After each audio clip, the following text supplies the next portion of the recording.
two. And while we talk up TL's composition, we'll see if they're able to execute on it in this game. On PVB, I love all the picks they got. Silas wants all of those ultimates. He got every single good option with just the first 3 picks. Hecarim, like you're saying, can certainly run over and just cause terror to a Sonateric. And then Varus is one of the key champions that can cause problems for the healing duo of Sonateric down early on in the lane phase. Hecarim is also just such an insanely powerful champion right now. His ability to go in and remember, when he has the Spirit of Dread, that W on and active, he's healing not just off the damage that he's doing to enemy players, but off all the damage they take from your allies. If he gets thrown in the Jarvan dunk bucket and he's got Spirit of Dread, all of a sudden, the soup is the one that's going to kill you. You're not going to turn him into the soup. Yeah, it depends on who's got the Taric ultimate on them at that time. Because if they're invulnerable, then they won't take any damage, then you don't get the heal. But as Frost is saying, if the Sylas steals Taric ultimate, all of a sudden, they're the team fighting team that are invulnerable. And I do want to point out this pick, though. I think this might actually be a support Lux. Now, the thing is Galio, Pyke, Alistar, Braum, and Tahm Kench have all been taken off the board. And we heard these whispers. You heard in Vedius' picks to watch that he was looking for support Lux. So it's still up in the air, but Palette doesn't have a lot of options to go to. Support Lux, there's been whispers of it in pro play, whispers of it in picks to watch. Ovly, I hope you're watching from out there somewhere. We'll see if this one pops off in the bottom lane. Yeah, there are 2 schools of thought in trying to counter the Sonateric. One, which I like the most and has been the most successful, I think, in what G2 showed with the Morgana Pyke, is to hold the lane and then have a roaming support that can go create plays elsewhere. Also trying to avoid having the Sona make money off of harassing you in lane by being non-interactive. The other school of thought is just kill them and try to get the kills onto the Sona because they're squishy early. Lux, as a support, one of the biggest setups is the light binding, and Varus is very good at following up on any sort of snare. All right, final pick for Phong Vu Buffalo will be the Kennen.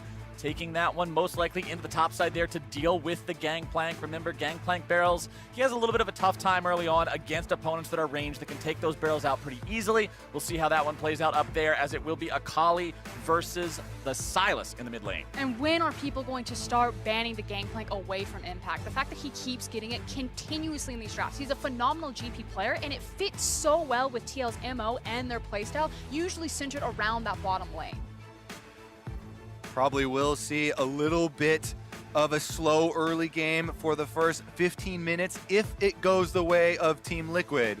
But Phong Vu Buffalo have been able to turn up the pace whenever they feel like it. And Phong Vu Buffalo, remember, they're playing in front of the home crowd here. We heard from Doublelift before this game started how big League of Legends is in Vietnam, how many people love it, how incredible the passion is for this game in Vietnam. And to have the opportunity and the responsibility to represent your region at the international stage like this, Phong Vu Buffalo has to be hungry to find those wins. Definitely have shown tenacity throughout all of their games this year. And we'll see if they can throw it down once more and get revenge on Team Liquid. Remember, even though Team Liquid got the 3-0 score in play-ins versus the Phong Vu Buffalo, many of those games were extremely close. Actually, every single one of them. And there was a couple of mistakes that they could clean up to turn the tides.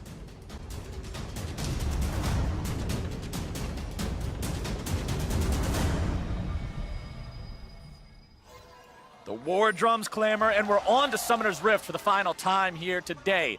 Team Liquid versus Phong Vu Buffalo, a rematch of the play-in best-of-5. The Team Liquid was able to win 3-0, but as you mentioned, Phong Vu got leads in those games. Team Liquid is a team that plays a very slow, methodical style at the start. They want to build small leads into controlled objectives as the game moves forward, but Phong Vu want to drag them into a bloodier game. Yeah, they want to drag them down into the dirt with themselves. Now, it is the Aftershock support Lux, so this is going to be a battle Lux. And to top it all off, she took the Ignite. She means business down here. So we're in the school of thought of number 2, I think, Kobe, which is just kill them. And I think that Palette has been such an exceptional player for PVB. You know, in play-ins, it was mostly the Galio pick, and I was a little bit worried that, you know, with too much time spent just on the Galio, that he would become limited. But I really enjoyed his Pyke earlier today, even though they didn't get the victory, and now I'm excited to see his Lux play. And as we're waiting on minions to spawn, I want to go ahead and make sure that everybody watching is caught up. For those of you who haven't seen a lot of the Sonateric play, early on, Sona's just going to be poking people. Tarek's going to be the one farming up most of the creeps. That is until Sona gets that support item all stacked up and ready to go. Then the farm priority switches over, and it will be Doublelift doing the farming from that point on. These guys have so much healing too. Even when you have plenty of poke damage and lots of range, it'll be hard to keep them out They're of the going lane. to walk right through the vision here. Their ward did not see the setup. Want to see if they can get something, but it won't be a lot. No light binding at level 1. It was actually the E from Lux, which is a little suspect. It's nice in the lane phase because you get to cover more creeps and you can zone out. It feels like a much more effectively because you can space it around the lane. But I agree with you. I was expecting the light binding and like a piercing arrow to just start slamming people. Yeah, but they wanted to go for something a bit more useful throughout the traditional laning phase at level 1, so E plus E start for Phong Vu. I also want to go over what Team Liquid are doing here by splitting the map, with Xmithie trying to create a line basically across Summoner's Rift and separate the top jungle from the bottom jungle. You can see him going through this invade. You are going to get a big separation, and that is going to allow them to keep the Sona Taric unhindered. They won't have a Hecarim charging through to help out with that burst damage. Xmithie steals away the blue, actually, and then leaves the jungle, so maybe they're going to have to do a little bit of extra work with some wards. Yeah, this is a great start from Xmithie. He frankly was a bit invisible the first time these teams faced, so a much better look this time around. And not only does it protect Sona Taric, but it also makes it that much more dangerous for Big Koro and Pallet to be so far forward when their jungler is not going to gain anything if they're pressured in the lane. All right, here we go. He's found that the blue has been stolen. However, not completely cleared for this blue side, so it's not going to, in fact, be the split top and bottom jungling here, and it is just going to be the blue buff denied from Hecarim, which, to be fair, is extremely important in the Hecarim's farming. Yeah, because that's the thing. He is such an item-dependent champion, and he requires so much gold for him to be really effective in a lot of these trades. Mid lane, a little bit of trading going on back and forth, but Zuhal's going into the enemy jungle, seeing if maybe there's something he can find here, but there won't be much. So that's done a control ward to make sure he's not spotted, but Xmithie, he's on the top side. Yeah, exactly. Even though he left the Gromp behind and the single small wolf, he then returned to his red side to take away the possible answers here. So Hecarim, being left without anything to do for the last 30 seconds, save for place that control ward, really get him behind. That feels bad. He's Devastating charge for a small dog. so far behind so early on in this game. 27-17 at 4 minutes is huge. We talked about the improvements here from Xmithie, from play-ins until group stage here today. Absolutely controlling it early on. Now he's got the level lead. Jensen is the only target here for Hecarim to try and go, since the Taric Sona is under tower. It's not even that good of a target. They will get the flash out of Jensen, but Zuhal's in a really difficult spot right now of having to try to make something happen just because there's nothing to farm. Jensen going into the smoke. Xmithie shows up here in the mid lane to make sure nothing bad's going to happen. Jensen about half HP missing. That flash would like to be able to shove this one up and then go back to base, heal up, and Xmithie's going to facilitate just that. I mean, this is a please, sir, some peanuts, anything on this map right now. He does manage to finally get his Raptor camp, but that was such a strenuous position for Zuhao to be in. Didn't have anything to farm, like you said, went for the desperation gank, and does manage to get a flash for it. Bottom side, you can see Pallet and Big Koro taking control of this lane, as you would expect a Varus and Lux to do. The range advantage is absolutely massive that they'll have over their opponents. Zuhao makes his return to the mid lane here. Jensen, no flash, but does have the Shuriken to jump over the wall. Yeah, last time around the game came right after he had used his ability, so he didn't have any answers and had to use his flash. This time around, still has the Shuriken. Control ward's going to see him, but there's nothing they know can do. That was the classic no flash but a collie type of gank there. Yeah. Now, there is finally an opportunity, it feels like, that we can start to turn our attention bot lane possibly, because again, this Varus and this Lux are so far forward all the time. I expect Xmithie to actually path towards his Krugs, but it looks like he actually wants to even things up with Null here. See if maybe he gets involved there in that mid lane. Bottom side, you can see Core JJ just hanging out here, soaking experience, doesn't want to walk up and try to risk any farm that could get him into a bad spot, waiting for Doublelift to come back down, as Xmithie will farm up his Raptor camp. Null level 5, trading back and forth here with Jensen. Does manage to grab himself the level 6 and steal the Akali ultimate. We'll see how he uses that here in the upcoming trades. Yeah, a little bit of the extra experience has been soaked by Xmithie, so Jensen a little bit further behind. Big success in the top side, though, for Team Liquid. Impact winning in CS in the Gangplank versus Kennen. plus being able to get extra gold. Oh man, just missed those two as we turn the pressure of the camera onto him, but also getting the extra reward of the gold that Gangplank gets when using his Q on minions. And for NA fans, this is what you love to see. This is a guy that for so long had the reputation of, oh, Impact's a tank player, Impact's a tank player. Why are you putting him on carries? Stop putting Impact on carries, give him the tanks. But Gangplank and Jace have been champions he's found some success on. Doublelift will be forced to flash away there in the bottom side. There's that CC we were talking about coming through for Phong Vu. I think it's about rewriting the perception around Impact a bit. The thing is it's not that he can't play the lane phase or he can't play the carries, but that's just not his responsibility to TL in their current formation. They need him to sacrifice advantages. He'll often group much earlier on with the team, despite what pick he is on, and play around the team's needs, rather than someone like the Shy or Wonder, which has so many resources catered to them. Yeah, I think it's just a difference of he's much better at playing weak side, whatever type of champion he's on, like you're talking about, rather than playing strong side. Because when you look for strong side players, you know, the Shy is the prototypical strong side player, right? You want to press every advantage, try and harass at every moment, and really balloon those CS leads. I love that language. I think Impact is a great weak side player, but hold on. Oh, CoreJJ keeps himself alive with the heal. The Ignite's going to keep on ticking, but the potion plus the heal keeps him alive, but it will not do the same for Doublelift. And Phong Vu Buffalo take first blood. And the classic, they finally managed to crack CoreJJ and Doublelift down there. Big Koro and Pallet are relentless, and they have the picks to back it up. And Xmithy, you're too little too late, my friend. And look at the CS comparison, too. Not only do they have the first blood, they're up 20 farm. Let's take another look at how they did it. All right, so they get the initial light binding onto CoreJJ, get a lot of damage down onto him. With the double heals, he's able to flash out and stay alive, but it's literally just a mistake from Doublelift. He walks up into them to try and get some return damage, and he goes down instead. I mean, it might be one of those scenarios you're not used to facing someone like a Lux down there, and you just didn't expect the damage. I mean, he literally just walked up and got hit with the Cutlass. I mean, you get Cutlass slowed, and they shot him down from there.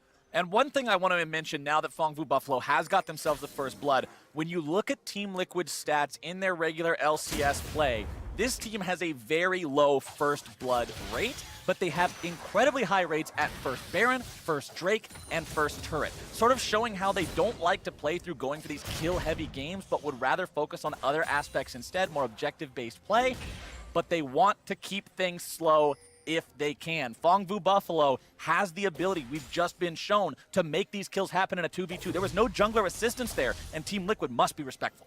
Big jungle difference here, though. Xmithy, because of the early counter jungling, has been able to get a sizable lead, and now he is focusing the bottom side here. Once you get level 6s on the Sonateric, the possibility of that CC completely changes the lane. But I like how Big Koro's reaction here. He's playing much further back, and he's respecting that level 6 possibility. Yeah, suddenly when you see that Sona and Tarek are very happy to step forward, you need to pay respectful, but meanwhile, mid lane. Jensen looking to make the play happen. It's going to be a 2 versus 2. Null's going to be taken low, nearly getting himself bursted down, and Xmithy gets Team Liquid on the board. Yeah, Null is able to steal his ultimate right before he goes down, but then Xmithy gives him the real one, and they're able to get the actual kill there. Team Liquid tie things up here. They're still ahead about 600 gold.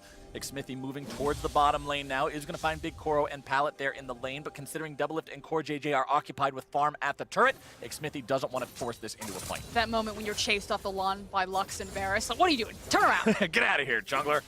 Feels bad considering those are normally two champions you want to engage on as the Jarvan, but you just don't have the opportunity right. But I do expect Xmithy to eventually start pathing down here, especially when the Gangplank ultimate comes back off of cooldown. But I'd like to see him path from the back of the lane, maybe walk up from his Krug camp, because one of the nice things about Tarek and Sona's play pattern is they can just throw the CC directly in front of them, and Jarvan can gap close no problem. And honestly, you don't have to force down in this bottom side.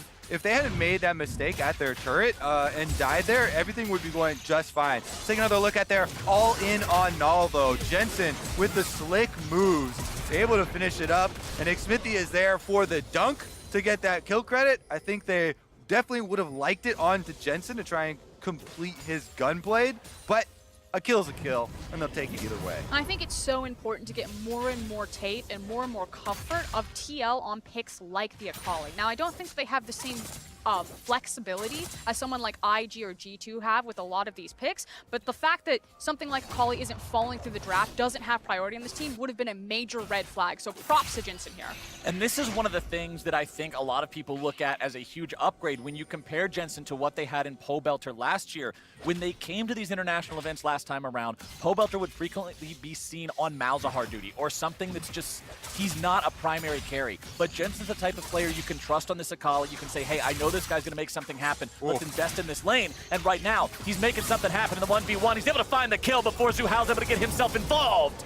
The onslaught of shadows is a full retreat, and Team Liquid comes out on top. Yeah, he's making something happen all right. He's making mid-die, and they're going to gain control of the bottom side too. Xmithie going to use the Scryer's Bloom over the Ocean Drake here. Is he actually going to start it up? They have full mid control. The only contest here could come from bottom side. And remember, when you have Sona and Taric, it's so easy to get objectives without taking any damage whatsoever because of the ridiculous amount of healing these champions can give you. You can see Core JJ just walk up, give him the Bastion shield, give him the heals coming out, bonk the thing a couple of times to get some healing charges back, and that is an easy Ocean Drake for the side of Team Liquid. And it's also so easy to leave Doublelift right now because he does have access to the flash and the cleanse, although, as I say that, be a little bit more respectful. You don't want to burn it straight away. But Piercing Arrow is normally a worry if it just hits you straight up like that, fully charged with nothing in the way, but this is Sona Taric, plenty of heals. Let's take another look at Jensen's outplay in the mid lane. Yeah, you've been talking about Jensen's Akali. Look at the footwork here, dodging so many skill shots. Then Xmithie comes in, they do trade ultimates with the junglers at the end, but most of it is about him on the Akali, setting up that kill. But it feels like Phong Blue Buffalo are done playing around. You see Zuhao is now making his way down bottom, and he's probably going to start teaming up with the classic win condition for the Buffaloes, which is just a hard camp this bot lane. But you gotta remember, it's so hard to set up some kind of a dive against Sona Taric. The ability to render everyone invulnerable with the Cosmic Radiance means it has to be executed perfect.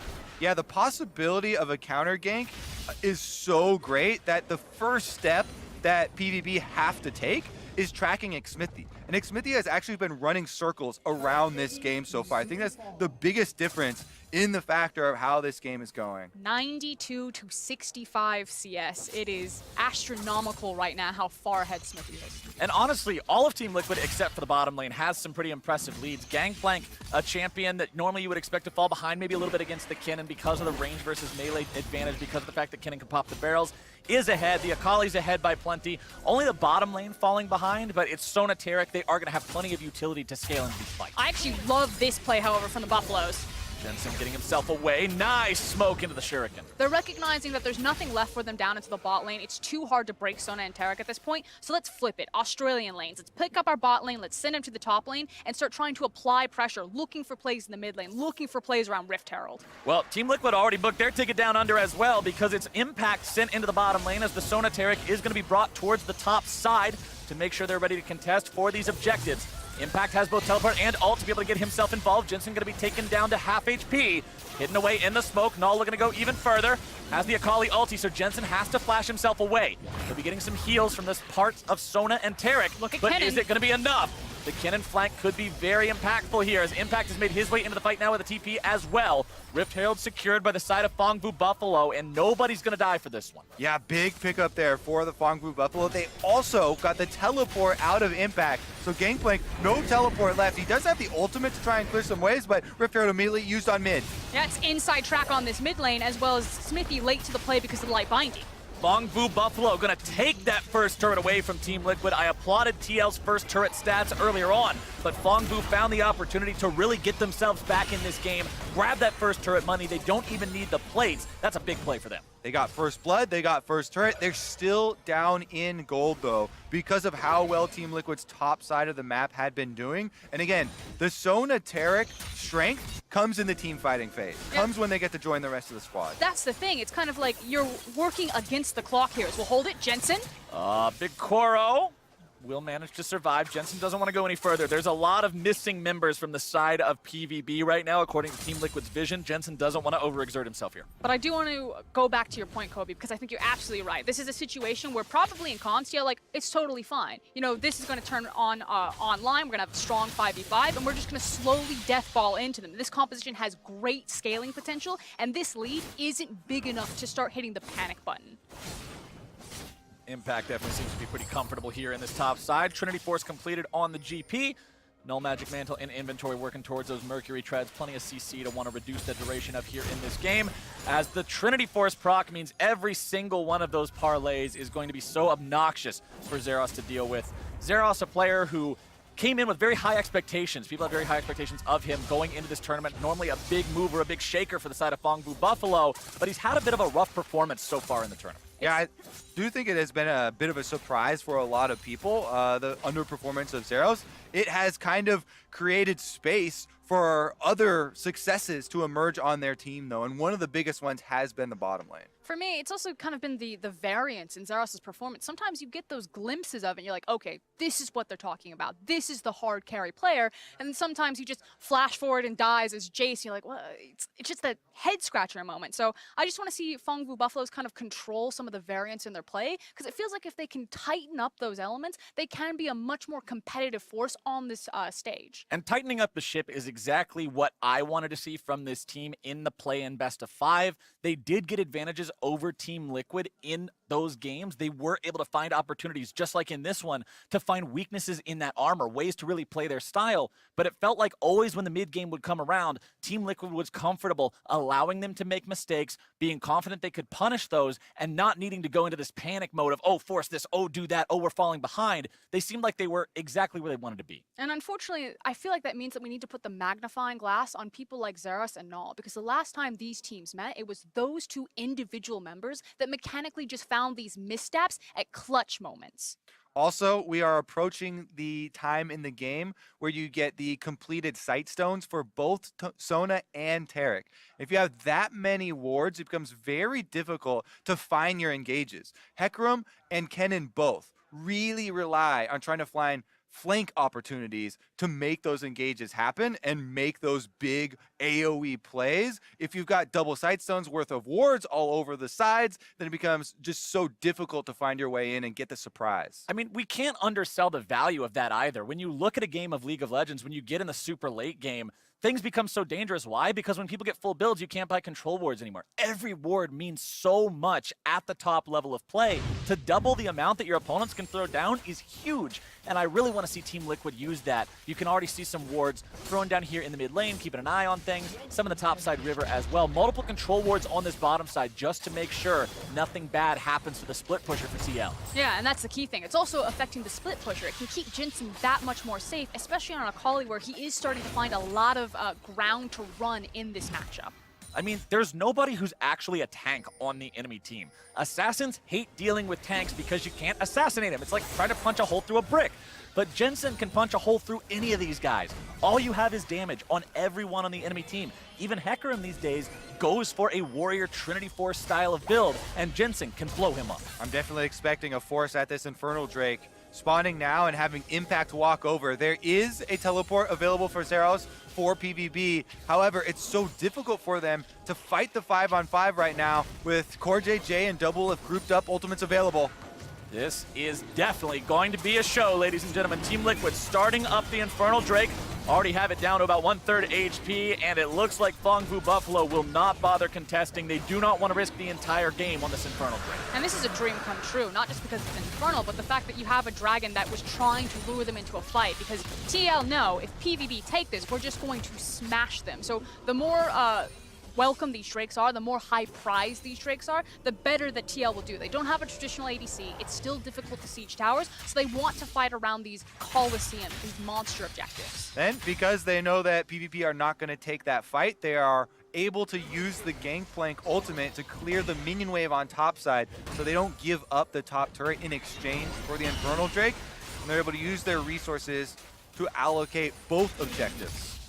I'm really looking at Phong Vu Buffalo to find some kind of that huge flank that you were talking about when you mentioned the vision. It's got to be a Hecarim charge into multiple people with a Kennen coming in from the side as well, because trying to fight just straight up everybody run into each other, it's the Dothraki running into the dark.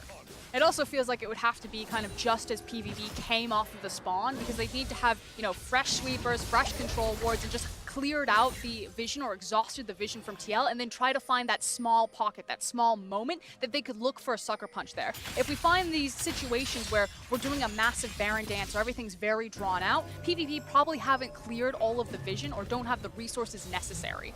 Well, PVB are making a play here into the top side onto Impact. 4 versus 1. Not enough oranges to eat to get out of that one. And that's their second kill of the game. And look at the runway they created for themselves to do that. There's so many control wards littered all throughout that jungle. Yeah, really nice surprise attack there from PVB. That is going to get them a kill plus an objective. So super high value there because they get the turret afterwards. Always what you want to consider when you're investing so many resources into making a play in a game of League of Legends. If you're doing all that for just a kill, great. You got 300 gold. Divide that among everybody's time. That's 75 gold a person. Fantastic. You got a ward each.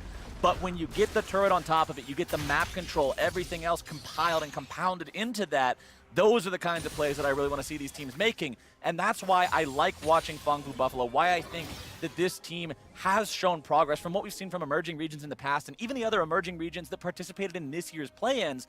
Vietnam has been a standout among emerging regions. I mean, when you look at this squad, they have managed to send, not this squad, this region I should say, they have managed to send 3 different teams to the main stage. Gigabyte Marines, EVOS, and Phong Vu Buffalo have all been a part of taking that next step, and I think it's showing by recognizing what kind of plays they need to make. And it's also the evolution of playing a standard form of League of Legends. This is no longer the days of Gigabyte Marines just using cheese to kind of scrape out these victories. They're trying to go toe-to-toe with TL, playing fundamentals.